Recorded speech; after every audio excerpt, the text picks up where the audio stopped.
Good afternoon, Happy New Year, and welcome to another installment of our ongoing Nonprofit Leadership and Engagement Education Series. I am Joanne Mazer, Manager of Nonprofit Leadership and Engagement at the Washington County Community Foundation. Thank you for joining us today to learn from our content expert about board development. Thanks to Kathy Sable from the Washington County Bar Association for supporting this webinar, since it is a Law School for Nonprofit session as well. It is my distinct pleasure to introduce Wendy Bertner from Nonprofit Sidekick, who is an expert on the board development topic. Thanks so much for your presentation today, Wendy, and I'm sure it will be beneficial to all our participants. Well, thank you, Joanne, and hello to everyone. I really appreciate your time today. And I have tried to, I don't know if I would call myself an expert, but thank you, Joanne. That is very nice of you. I've tried to kind of look at today's presentation and focus in on more of the legal or regulatory things we will talk about, because you can't talk about boards and not talk about that relationship piece. That just, you can't do that. So we're going to kind of focus in on the legal aspect of things today. If you've been to some of my other board development workshops, you might see some familiar slides in here, but it's not going to be the exact same workshop that I do when I come to visit your board, for example. So I'm going to try very hard to remember that there are probably board members as well as staff in the group today. But if you want to ask a question, please feel free to use the chat. We have people monitoring the chat. If you feel like it's timely enough, feel free to unmute yourself and say, wait. And I'm saying that now because particularly if you're a board member and you feel like I'm not speaking to you, or you need me to kind of recast something, just let me know. I did leave time at the end, I hope, to take your questions. So feel free to wait until the end if you prefer that. But if there's something very topical, throw it in the chat and we'll take care of it. Okay, so we're going to get moving. This is me and my business partner, Stephanie. We have a company called Nonprofit Sidekick, and we do coaching, consulting, and training for the nonprofit sector. We support leadership development. That's Stephanie in the heart and soul side, and as well as management and support. And that's me, the nuts and bolts side. Stephanie does a lot of work around leadership development, HR, making culture, organizational culture. And I'm more around spreadsheets, policies, procedures, strategic plans, that kind of thing. So that is us. Today, we're talking about nonprofit governance. Nonprofit governance is not just the board. Oftentimes we think, oh, it's the board, and that's a big part of it. But it's really everything put into place to ensure that organizations are well managed, well taken care of, and are following the law and regulations. So overall, it's going to be kind of, to break it down, governance is bylaws, policies, and people. And when I say policies, I'm talking about board level policies, organizational wide policies. This isn't, can I wear jeans to work policies. This is more the bigger, how are we going to run this organization type of policies. So these three things combined really make up a system that is supposed to protect our organizations and make sure that they are well run, and to protect the taxpayers whose money is going into our organizations. That's one of the legal aspects of this. So let's dig a little bit into bylaws. So these 5 things are not the only things in your bylaws, right? Bylaws have a lot of different things in them. It's telling you kind of how we're going to run this organization, what type of organization it is, all the kind of specifics around how you're going to run the organization. These 5 things are the things that I have found over my 30 years working in the sector, that this is most often where organizations are not following their bylaws. So I'm encouraging you to read your bylaws because they're an important piece of your governance. In particular, though, look for these 5 things. So terms and term limits for board members, very important. Now, but some organizations don't have this at all. The board members are kind of there in perpetuity or until they decide they're going to go off. depends on what your bylaws say. People always ask me what is kind of best practice around this, and I found it's some combination of 2s and 3s. So your term might be 3 years long, but you sign up and you could potentially sign up for 3 terms in a row, right? That's one way that your bylaws might talk about term and term limits. It might be that they're 2-year terms and you get 3 terms, so a total of 6 years. Maybe there's no limit of terms. Maybe it's 2 years and you keep going. There's a lot of different ways that you can do it. Again, I've just seen best practice. I personally, what I like is 3 and 3, 3-year terms with a 3-term limit, and then go off for 1 year. So it's a nice decade. It's a nice round number. That's the only reason I like that better than anything else. No, that's not quite true. I do like it because it actually gives people time to like get to know the organization, maybe come into a leadership role and be an officer for a while, and then go off from being an officer and be a board member, but still kind of support that. I feel like that 9 years. Some people might feel like that's a little long. I kind of like that. The second thing that you want to look for, well, either way, let's go back to that for a minute. Either way, you want to check and see what your bylaws say, and are you continuing to follow that? The second thing to look for is, how do your bylaws talk about the members of the board? Does it give you a range or a number? Does it talk about demographics? Do you have to have board members from a particular area? It can be a state, it can be down to a neighborhood or a street. Do you need to have board members that have other demographics, that they are perhaps clients? Sometimes human service organizations talk about they want to have a couple of members that are clients. So just to kind of know, are there any kind of rules around who needs to be on your board? It will define directors and officers. What officers do you have? What are their responsibilities?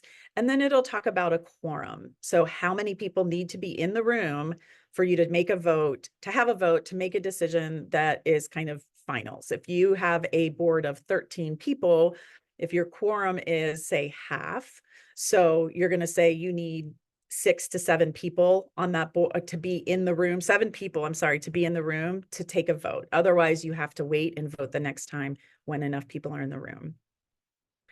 The third thing I want you to look for in your bylaws are the frequency of meetings. Often when we start a nonprofit, we have meetings every single month because it's needed. We're just getting started. We don't have a lot of people. We don't have staff involved yet. And then we don't go back to the bylaws and say, we don't really need to meet every month anymore. Because oftentimes what happens is a board will go from meeting every month to every other month to quarterly. And so you just have to make sure that when you make those decisions, you're changing your bylaws at the same time. Types of meetings and communications allowed. This is a newer bullet on this slide because of the pandemic and the Zoom. I think 20 years ago or 25 years ago, we were talking about make sure you add in that you can have telephonic meetings, because we started to have these really great phones that we could put in the middle of the table and actually hear everybody. So that was added to them. Now you want to make sure you add some sort of digital Zoom capability, making sure that those meetings you're having are following your bylaws. The last piece is committee structure. Again, this is very much like, because the organizations start out, they have a certain need for certain committees to get started. Over time, you might hire staff. You no longer need that committee because now you have staff doing it. So you want to make sure your committee structure is still in line with how you're operating. And essentially what I want you to do is read them, look at them, make sure that you're following them. If you're not, you need to change your bylaws or change your behavior to follow them, right? This is a legal thing that you want to make sure that you're following your bylaws. If you change them, the board has to approve them. So you have to show a vote in meeting minutes, right? That they've been approved, the new bylaws. And then you include a copy with the next 990 that you submit to the IRS if you're big enough to submit a 990. This is often given like a low priority for people, and they're like, oh, it's not a big deal. But it really is. It is something, it's a guideline, it's a framework, it's something that helps the staff, and legally you have to do this. I've even had attorneys be like, oh, it's not that big of a deal. So I'm going to tell you a very short story to hopefully, if you think it's not that big of a deal just because nobody's really checking our bylaws. I actually was involved with an organization where the ED was about to be fired. And she said, I know you haven't been following your bylaws, and I want to keep this job for another 6 months while I look for a job. I mean, she's essentially blackmailed them and said, if you don't let me do that, I'm going to tell the world that you're not following your bylaws. And then think about that perception in the media. When you hear some organization isn't following their bylaws, it sounds horrible. When you're in the middle of it, it's like, oh, it's not really a big deal. We really needed Joe to stay on another year. So breaking your bylaws. So it doesn't seem like a big deal, but when you put it out there in the world, it can be a little not so great for your organization. Okay, bylaws. Again, read them. If you're not following them, change your bylaws or change your behavior and make sure you're following them. All right, let's talk about policies. These are board level policies. This is very important that the board is reading and approving these policies. A lot of the requirement for this, or in the case of the tax exempt sector, it's not necessarily requirements as much as you have to disclose on your 990 whether or not you have these policies. And this comes out of, if you're old enough to remember, the Enron mess. And then after that, we got our Sarbanes-Oxley Act of 2002. That is really aimed at and came about to help protect the public from publicly traded companies. But because we are public charities, we are also public companies, the rules still apply to us. However, the IRS doesn't police us the way they police the for-profit sector. So the way they're policing it is you have to disclose it on your 990. Okay, the first policy that you want to pay attention to is the conflict of interest and annual disclosure policy. You should define what a conflict means to you. There are templates of this all over the place out on the web, whatever. I have a bunch if you need them. So you want to define what a conflict is for your organization. You want to have your board members sign this, and your senior staff should sign it too. Sign your conflict of interest policy that they read it. If they have a conflict, they need to disclose the conflict, and they need to disclose how it will be managed. So we're going to talk more about conflict of interest a little bit later, but essentially, if you're a vendor of the organization, I hear a lot about people who, the organization buys things from them, or they charge the organization to do their social media and they're still on the board. That's a conflict. And you can decide if you want conflicts or not on the board. You're allowed to have some conflicts on the board. But so you have to sign off and say, I have a conflict, this is it, and here's how we manage it. And typically it's something as simple as, checking the market, making sure that you are charging market rate, not above market rate. I once had a board member that was a vendor, and every year we would go out and we would get bids from other companies that had similar products to what we bought from them. We put it in a file that showed that they were charging us well below, they were charging us their cost. He was a great board member doing wonderful things. So that's all we had to do every year. And the reason is, think about it, if it goes the other way, a board member actually charges more or somehow gets benefit from this. This is when the conflict is a problem. And you need to, not have those kind of conflicts and manage them. And that's what the management plan really is about. Let's see. The second is whistleblower. I think we all know what this is. The whistleblower protection policy. It's a policy to say people can blow the whistle on bad behavior, right? To put it very simply. The important part of this is its dissemination. You want to make sure that staff, volunteers, board members, they all have a copy, or they know where to get the copy if it's electronic. Because what you don't want is for them to have to go to, let's say, the executive director that they are trying to blow the whistle on and say, where's the whistleblower policy? That's not the way to do it. So again, there are tons of templates out there that you can find to write a whistleblower protection policy that's appropriate for your organization, depending on the size and the kind of work you're doing. Most important thing I want you to see here is that dissemination. Make sure that you are not just approving it by the board, but then you're getting it out to board and staff and they know where it is. Same with the document retention and destruction policy. If you remember Enron, they talked about, you could hear the paper shredders going a mile away, all for like 3 days straight or something. I can't remember what the joke is now, but make sure that you have this policy in place. The board should approve it, and then follow it. And again, make sure people know what it is and, you check in every once in a while. If you're checking in once a year, kind of going, okay, what are we doing? What about those old documents that should be shredded now? Just keeping and managing to it. Gift acceptance policy and an investments policy. This has to do with, do you want to accept gifts from mostly companies, but sometimes individuals, and even that might go to foundations who don't exactly fall into your mission. So this is highlighted when we talk about greenwashing in the environmental sector, or pinkwashing in breast cancer. So companies who maybe are producing carcinogenic products might want to give to a breast cancer organization, and that organization can say, no, we're not going to accept gifts from you because you are against our mission. Totally up to you. You don't have to. There are certainly environmental organizations that take funding from gas companies, oil companies, things like that. It's just a matter of having the conversation and deciding, for our organization, are we going to accept gifts from those types of companies and individuals or not? And then you want to make sure it's paralleled in your investments. If you don't want your investments to be invested in a gas or oil company, if you're an environmental organization, for example, then you need to have that policy and make sure that you're following it. Executive compensation and benefits review policy. This is an important responsibility of the board, and the entire board should be involved in this.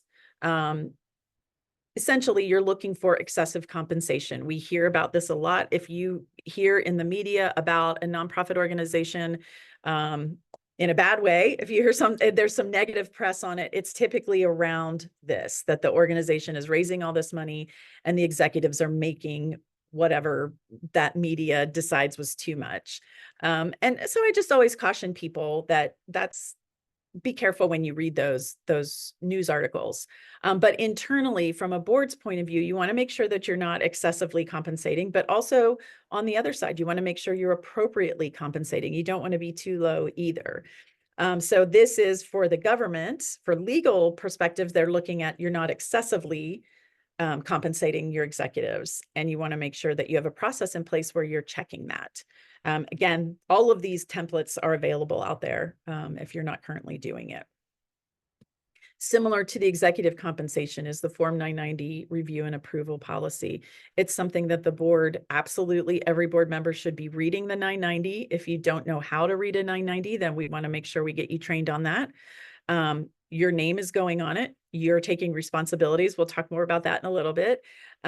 But as a board member, you want to make sure that it's accurate and that it's showing the organization accurately and appropriately. So that's an important policy to have in place. It's also an important policy, by the way, to share with your outside firm that's preparing your 990. If the policy says that the board will have like a month to review it in between, that you give them the draft at one board meeting and then they're going to approve it at the next, your preparer needs to know that, so they have that same timeline in mind. This last is, to me, it's a little bit newer. I'm hearing more and more about the need to have independent audit committees. Independent meaning not your finance committee. When you think about an audit, it's somebody coming in each year, reviewing your books and kind of giving that, yes, you're doing okay, or no, you have some problems here. Here's where we found some issues around financial management. So that auditor is coming in and auditing your finance committee, the work that the finance committee is doing. So there's kind of a push to get independent audit committee, people not affiliated with the work, not affiliated with the finance committee. I don't know many organizations that do this currently. I just know I'm hearing more and more about it. So it's something we all should be thinking about. Even the smallest ones, we need to be thinking about it because it could become a requirement at some point. Okay, we're going to move into the people side of it and talk about, why do nonprofits have boards? I started my business 3 years ago. I don't have a board, right? I don't have to have a board until I'm a publicly traded, until we blow up so big and we issue stocks and we're now a publicly traded company. And it's just a whole different sector, but nonprofits have boards. Essentially, the government said, okay, we're going to give you nonprofit status. We're going to give tax benefit to your donors. So we're going to require you to have some things in place to make sure that you are being managed well. It's all about public accountability and transparency. That's the requirement for the board. Your board, that's what they're supposed to be there to do. And we're talking about the double bottom line here, not just finances, also your mission. So public accountability around how you're using your money, how you're managing it, where it's going, where it's coming from, right? But also the mission side. Are you living up to your mission? Do you continue to have a public benefit, right? Another thing we hear about with fraud in the nonprofit sector is people start a nonprofit, they fundraise around this, and all the money goes to them, and they're not actually doing anything. We're not seeing any impact on their mission. We're not seeing, that's another thing that the media will talk about in terms of fraudulent nonprofits. So the board is there to kind of protect that on both levels, both the finance and the mission. And one of the ways that the government said, okay, one of the ways we're going to ensure this, they talk about board member independence, right? So board members, you have to have a certain number of independent board members. That means no financial or family relationships, right? So if you have a vendor, this goes back to our conflict of interest, right? They need to disclose it. So you can have non-independent board members, right? But you need to know what's happening. So an independent board member is free from a conflict of interest and not compensated more than $10,000 as a contractor vendor. They're not an employee of the organization, and they're not related to anybody that is compensated by the organization.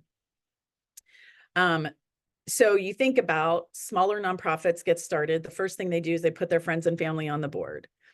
That's okay. They're not all going to be independent board members. That's all right. But you need to look at the impact of that and look at it from the point of view of a funder or a regulator that says, wait a minute, is that person independent or not? Then they ask you, the IRS is going to ask you to disclose this on your 990. And how many voting members do you have? How many of those are independent? The majority of your board members should be independent. Some say 2/3. So going back to that conflict, those are very related. They are related. They're almost the same thing. You want to have a really close eye on this, and you want to be honest. I mean, I know there are nonprofits I've worked with, and I've pulled up their 990, and I know that they don't have all independent board members, but they don't really understand this piece of the 990. So they put it in there that they're all independent, and they're not.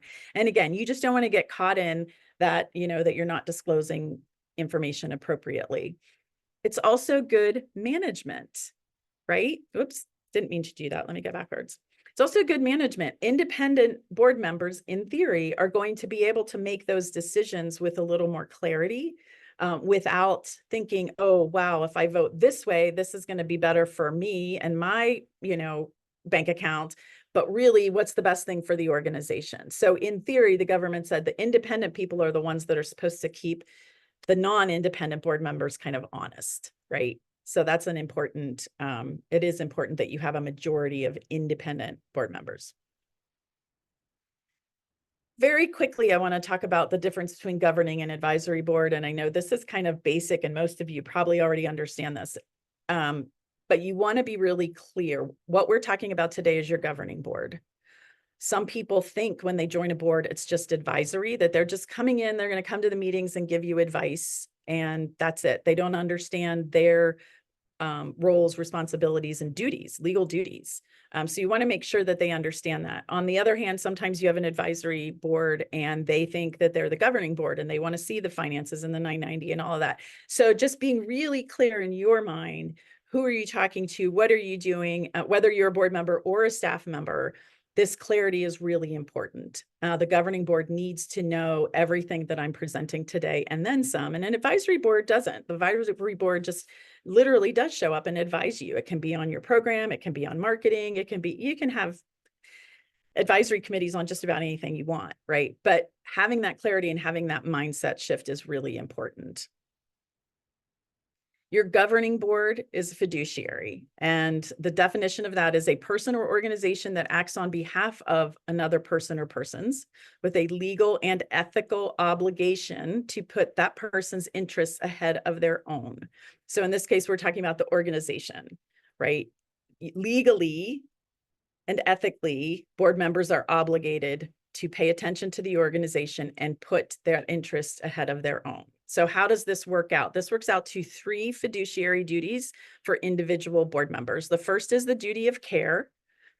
You need to participate, you need to take care of the organization, you need to make good decisions for the organization and not run the organization into the ground, right? Duty of loyalty, this goes back to the conflict of interest that when you're sitting in the chair as a board member and you're making a decision for the organization, you're absolutely putting that organization's needs first, not yours, not your family members, not your employer, not your business. What's the best for that organization? And the final duty is duty of obedience. Duty of obedience is you are, as a board member, responsible, legally liable to make sure that the organization is following laws, regulations, federal, state, local, what have you, as well as the mission. Again, 2 things all the time, right? That is your responsibility. And these are the legal duties that you are signing on to when you say, I'm going to be a board member, or when you, as a staff person, you are recruiting board members. It's a big responsibility. It's a big legal responsibility. This slide speaks for itself, right? So in the end, it's the board, right? The buck stops with the board. Even if you're a founder and you're an ED and it's your organization, you consider it and the board talks about it being your organization. Ultimately, it's the board. The board is who is responsible, who carries that risk, who takes on the liability of everything that the organization does from a legal perspective. So one of the ways you can manage that risk is through insurance. I am not an insurance professional. I rely heavily on my insurance broker to tell me what I need. I always have. These are the 3 that I've always heard. These are kind of the baseline: your general liability, professional liability, particularly if you are providing professional service, social work, anything like that, and then directors and officers for the board. I encourage you to lean in and meet with your insurance broker and find out what is really appropriate for your organization, because it's probably more than this. But these are the 3 that and specifically can help manage risk for your board. The other way to manage risk is for board members to be engaged, to pay attention, to read the materials that are sent out to you. Ask the questions when you have them. Don't be shy. Understand what you're supposed to do. Maintain open communications. Listen, what's happening. I mean, this is all engagement. People think, oh, we're going to manage the risk. Let's get all these insurance. But truly, this is one of the best things for you to manage the risk is be engaged, appropriately engaged as a board member. And if you're staff, how do you make sure your board members are appropriately engaged? Are you sharing with that information? Are you giving them opportunities? All of this is, I think this is the best way to mitigate your risk, is really knowing what's going on, appropriate engagement and involvement. So depending on your board, appropriate involvement might be governance, this side only, the right side of the screen that we're looking at. If you're a smaller organization and you do not have staff, it might include some management, right? So let's break this down a little bit. This side, the governance side, is your fiduciary duty. No matter what, if you're joining a nonprofit board, no matter how big, small, if you are joining that governing board, these are the things that you are responsible for. If the organization does not have staff or does not have a lot of staff, there may be some management responsibilities as well, right? This financial and risk management is the thing that always sticks out to me, that it comes over here when you have professional staff, absolutely. And it turns into oversight of the board when that happens. But before you have staff, this is really important. This is why I encourage board members to learn how to read the 990, learn how to read financial reports, know what's going on in the organization. When an organization grows and they begin to have staff, this line in the middle really does become important, because you don't want to be a micromanaging board member. You have to feel good about the people that the organization has. You have to trust them to live up to their responsibilities. And if they don't, then you have to do something about it, right? And you have to move over to this side and not micromanage.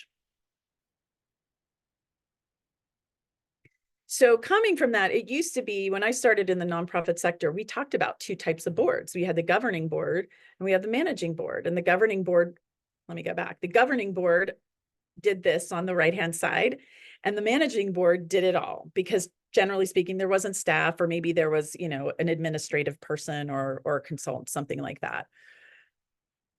Now we talk about kind of three different kinds of boards. The working board, which is the managing board of the past. They're doing everything. Again, probably one or two staff members at the most. But they have to do the work of the organization. They have to run the programs. They have to manage the finances, all of the things that it takes to run the organization. Over on the other side, the institutional board is more like the governing board that we talked about in the last slide, and they are hands off.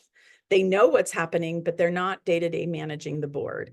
This guiding pink block in the middle, this is where it gets really messy. This is where it requires a whole lot of conversations between board and staff, because now the organization has some staff in place. So what is appropriate for the board? When is the board micromanaging, and when are they too hands off and they don't know what's going on? This middle section is a balancing act, and it can be really hard. And this is what I found now that I'm working as a consultant. I see this at almost every nonprofit that I work with, they're just, when I ask, what type of board are you? They go straight to guiding. Well, we're here because we're a little of this, we're a little of that. But honestly, that might be the best fit for that organization, but that is the most difficult type of board to work in, whether you're staff or board or a board member, because it just takes so much more. There's not like black and white, not that there's black and white anywhere, but there's less of it in the guiding. Everything is a little mushy and a little gray. So when you become a board member, or when you recruit board members, these 5 categories are just, this is not black and white. We talked about the duties a minute ago. Legal duties, that's black and white. You are taking on those responsibilities. These are going to be case by case depending on the organization. I chose these 5 because this is what is typically, almost any organization is going to have at least 4 of these for their board members. So, they're going to want, as a board member, the organization is going to want you to be an ambassador, to say good things about the organization, to make connections to the organization as appropriate. They're going to want you to be a fundraiser, however that is for you. If you really can't ask for money, that's fine. There are probably other ways that you can help raise money for the organization. Maybe you can write thank you notes. Maybe you can make thank you calls. Maybe you can do some research. There are lots of different ways that board members can participate in fundraising that isn't out there walking up to the richest person in town and asking them for $100,000.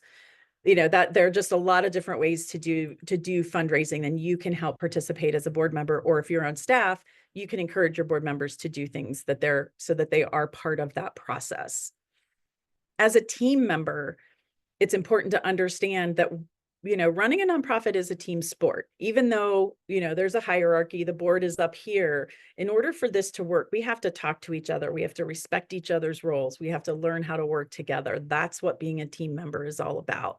And for most nonprofits, you are not over there in that institutional board where they're, you don't know them and all of that. So there has to be some sort of team mentality. Mission expert, the next hat for our board members.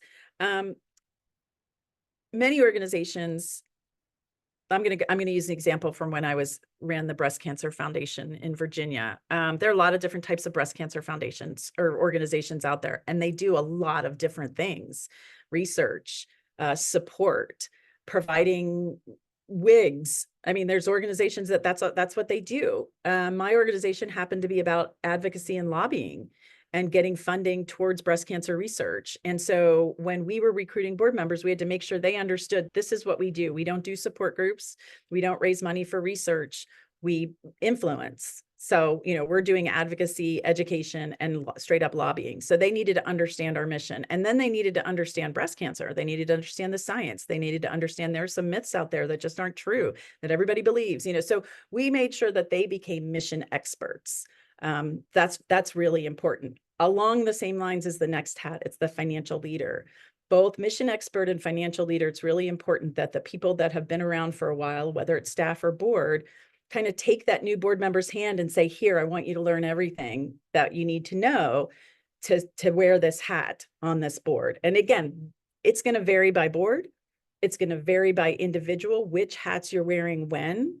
Some boards specifically, will recruit a financial leader or 2 or 3 financial leaders, people who really know and understand, and they take the lead in that. But that doesn't take the responsibility off of me if I'm the fundraising chair, right? I still need to understand the financials of the organization. So these are just a few roles. Oh, I forgot I put this in here. So some of the ways that boards and fundraisings, because I get asked all the time, how should my board fundraise? I need my board to fundraise. So here are just some ideas, and play off of this and keep going from it. Make a personal donation that's meaningful to you. More and more foundations are saying, do you have 100% board participation? They want to see that the board is financially backing the organization, putting the money where the mouth is, so to speak. Participate where you're able. Understand, first learn, how do we fundraise? Don't like walk in and be like, hey, we need to write a grant when that organization is almost fully funded by the government, right? Understand what's happening before you kind of step in. Make introductions to your network. You can just one-on-one invite people to come in and learn about it. You can have a little party, have somebody else come in and present the organization. Social media, share stuff from the organization, be a proud ambassador. And that also helps with the fundraising. Those two things are very much related. And then I already talked about making thank you calls to donors or writing thank you notes to donors. Those are all verifiable fundraising things that you can participate in, or your board members, you can set them up to help. And that way they're participating in fundraising. Financial leadership, this goes to the board and staff leadership. Number one, know your numbers. Again, when you think about the fiduciary duties, this is super important that you know what money is coming in, what money is going out, what happens in the middle. That's important. Implement and respect internal controls. I hear this a lot, that people don't understand the money management and who's writing checks and who's making deposits and how and where. And, are you open to fraud and abuse? And this is, again, across the board, from the tiniest nonprofit to the biggest. There are going to be openings, but make sure that you have some internal control, some of those internal policies for cash management, et cetera, et cetera. Prioritize cash flow and plan for reserves. A lot of smaller nonprofits say, we need to start getting a reserve. Like, okay, you got to plan for it. You can't just say, I want to save money. And then honor transparency and accountability. This is board staff. Everybody should know what's going on. Now, does the board need to know, if you're a big organization and you have lots of staff, do they need to know each individual's salary? Probably not. I understand some people think that's not cool. Okay. But in general, the board needs to know what's happening, and the senior staff needs to know as well. If you're a board member and you're not telling staff things, you need to open up and have some transparency. What are some downsides of being on a board? Number one, nobody teaches you how to be a great board member. So I'm going to promote the WCCF right now, I believe is open to, they have the board development grants. It's a $500 grant. And I'll come in for 2 hours and work with your board and teach them the basics. And we talk about what it means to be a great board member in your organization. And I encourage organizations to do this every year, or every time you bring new board members on, get the whole board together and do a training so everybody's on the same page. And then you get really great board members. Sometimes it's really uncomfortable when there's conflict, whether it's between members of the board or the board and the CEO or ED or what have you. It's really important to understand that when you put a group of people together, there's going to be conflict, right? So pull out your leadership skills when you're on a board and manage that conflict, address it, have those difficult conversations. Don't let that discomfort settle, right? That can be tough. The other is, especially if you're not from the nonprofit sector, if you're from the for-profit sector, understanding the finances. When you're from the for-profit sector, the income is directly related to the product or service. You get paid to do something, make something, do something, what have you. They're separated in the nonprofit sector. So you raise money over here from this group of people and you serve this group of people. Typically, it's not always, directly connected. So that can be stressful for people. So understanding how that works and understanding how your organization does it can help reduce that stress. Anxiety in the wake of legal claims, all of that, again, yes. Making sure you have some risk management in place, whether it's insurance or other things, that's super important. That can help with your anxiety level. And that's the same goes to the risk of personal liability for being on the board. And the last sentence is dealing with this without micromanaging. Some people hear about all of this responsibility, all of these legal duties, and they get in there and they now want to dot every I, cross every T, and be a part of the discussion around the color of the t-shirts or the napkins. And that is not necessarily appropriate for a board member. Again, depending on the size, if you are on the committee that is deciding the color of the napkins for your gala, that's your responsibility. Otherwise, don't worry about it, right? And obviously I'm using that as an example, but that can be really hard for some people. Backing off and not having that kind of hands-on management doesn't work for them. So you have to understand that's what you're walking into if you're not walking into a working board. If you're walking into a board that has staff, you have to understand where you are, and you have to understand that difference between governing and management. So I'm going to end on kind of 3 important ingredients for success, and then we'll take questions. One is a great relationship, right, between board and staff and within the board, where you are talking about the expectations of the board, talking about the expectations of the staff.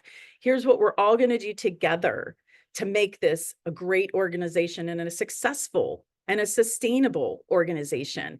And it really starts with this trust and shared expectations. You can't have trust if you don't have shared expectations, if you don't talk it through. So it's really important to kind of break down those barriers and have the conversations. What do you expect of me? What do you expect? What do I expect of you? And how is all of this working? And that's the core of a great relationship and how you begin to build that. Having a clear strategy, right, that ties back to vision, mission, impact. This is important. I'll go back to my example at the Virginia Breast Cancer Foundation. People would come in and we didn't necessarily have a strategic plan at that time. So I couldn't sit with a board member and be like, here's what we're doing. Here are our priorities. Here are our goals. So that allowed them, if we weren't careful, that allowed them to be like, well, we need to be doing support groups. We need to be doing, things that really were outside of it.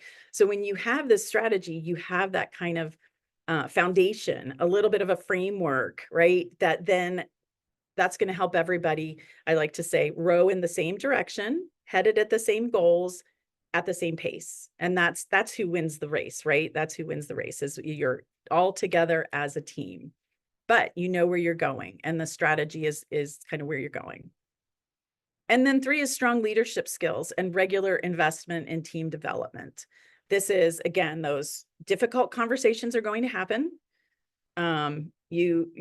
Teams don't work if they don't have strong leaders at every level, right? You have to have a good, solid team, and you have to understand that, how this team works, who's bringing what to the table. And making sure you have those moments to pause and do a board development activity, get to know each other, do a little training, something along those lines that keeps people kind of at their best. And the board meetings aren't, oh, I have to do this, right? It's oh my gosh, I get to go be at a board meeting tonight, and this is going to be so much fun, right? And we're doing such great things at this nonprofit. It's really feeding me. So that's where the leadership skills and this regular investment in team development. When you start to put these 3 things in place and you really kind of bring the board in, and if you're a board member, it's get to know the staff, really get to know the organization in a way, everything kind of starts to work a little bit better. But it's constant work, right? It's constant work. So thank you. I actually ended earlier than I thought I would. So this is good. I'm going to stop screen sharing. And if anybody has any questions, let me know. Wendy, thank you so much. You gave us all so much to think about and presented a great overview. And so we do have 2 questions right now in the chat, and then we can go to other ones or add them to the chat, or raise your hand if you'd like. Could someone let us know where to find templates on compensation benefits review? Oh, Yeah, I think if you Google it for one thing, you'll probably find a whole bunch. But I also know that BoardSource has lots of templates, lots of resources. I do want to make sure that if you're Googling it, as with everything out there, that where you end up, whatever website you end up on is verified and it's a good source. The national, such as BoardSource or National Association of Nonprofits, Pennsylvania Association of Nonprofits, all of those kind of things will have templates for that type of thing. Any of the I policies. agree. Right. I think Board Source is a excellent resource, Pano, and there are some free resources as well that they Yeah. can provide. Yep. Similar question to that end. Are there any recommended resources for policy templates, bylaws, etc.? I know if you first go to the foundation website, wccf.net, if you go to About Us in that hamburger section, did you know those 3 lines are the hamburger? Learn about us. There's some different documents that can be used as templates.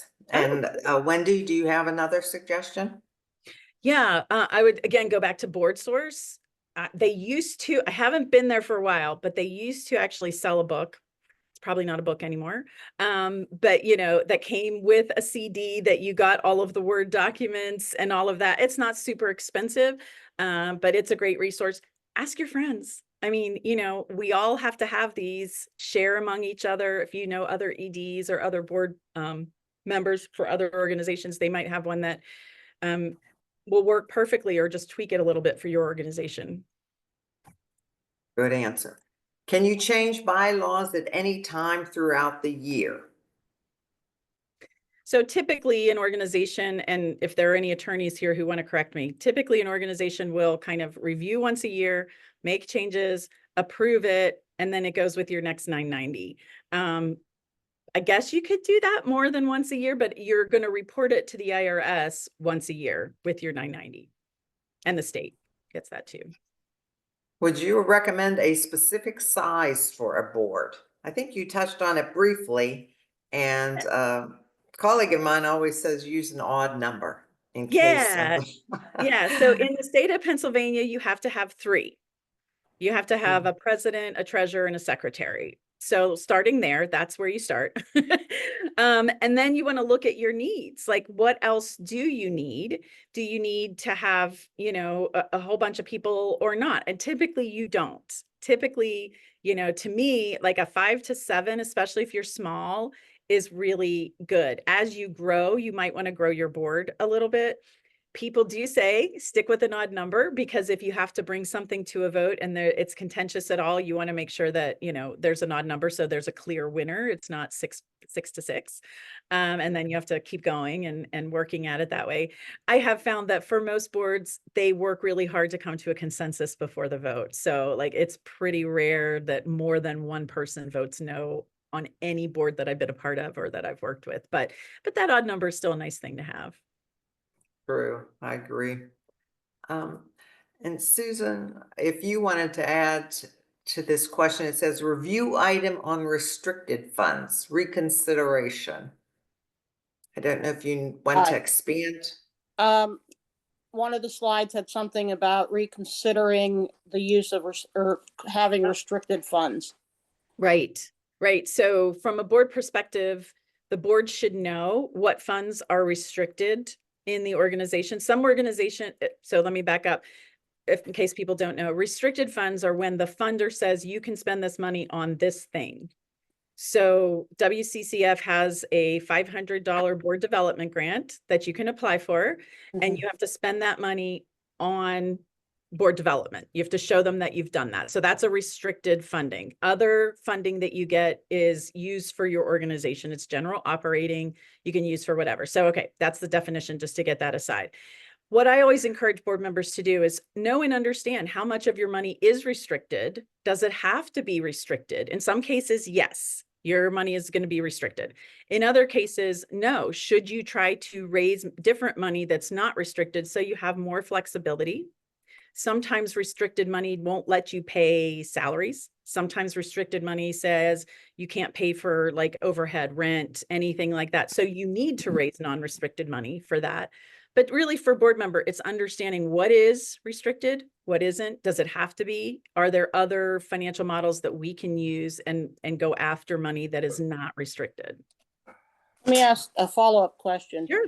If you have a fundraiser and it's over a period of time and you exceed the amount of money that you need for that specific project, what do you do with the remaining funds? Is the fundraiser an event?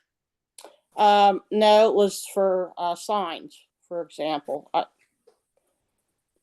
for a But I mean, thing, for a so thing. did you did a campaign, you asked individual people A to give you, campaign, right. I'm not saying this happened, but I'm foreseeing that it could happen in the future. Or Right. should you say in your initial advertisement of the campaign that any funds not used in conjunction with, you know, getting this sign made, let's say, Yeah. will be used for other purposes that the club related purposes, something like that. You might have to take care of the sign. You might have Right. to take care of the landscaping, in the future. Yeah. Yeah. Something like that. So some people would tell you to try not to watch your wording. So Right. on the Exactly. original campaign, that it's not, we're raising money for X. And Mhm. this goes to more like, fundraisers like to do, for your $100 donation, you're funding this. And Right. lawyers will tell you be very careful about that because it could come back and bite you in the butt. And it's the same thing with what you're saying. So absolutely, I would add in there, this is for the purchase, the care of the signs, whatever. If you have to have the campaign that is specific to something, that's the legal way to do it, is to Okay. make sure that you're telling people what the money is going for, and then you're following up with that and doing what you said you were going to do. Okay. All right. Thank you. Mhm. Should an ED founder be on the board, or is it good to be separate? So legally, they can be. Even if you're compensated, that independent board member thing comes into play. What percentage of your board is independent? That you would not be an independent board member at that point. You would, you would count on the side of not independent. It's kind of frowned upon in the sector. It used to be not frowned upon. It used to be that the CEO or ED kind of wanted more control, and they wanted to make sure that they were a voting member of the board. And I think funders are starting to say that's not such a good thing. And even from a legal aspect, it's not such a good thing. So legally it is allowed, but I think as a best practice, the sector kind of pushes back against that. And it's really tough for founders. I just have to put that out there for any founders that are on this call today. It's tough because you started something, but you don't actually own it. So you want to be as much in control as possible. So you want to be on the board and you want to be the ED, and you want to make sure that, I know, because now I have my own business, I have the same kind of mentality about it. But it's really hard to understand and to remember that it's not, you don't own it. So anyway, it can be tough. That's a really tough one. That legally, is it illegal? No, it's not.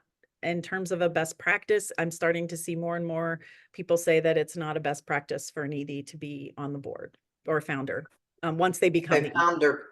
If a founder is on the board, are they exempt from terms? No.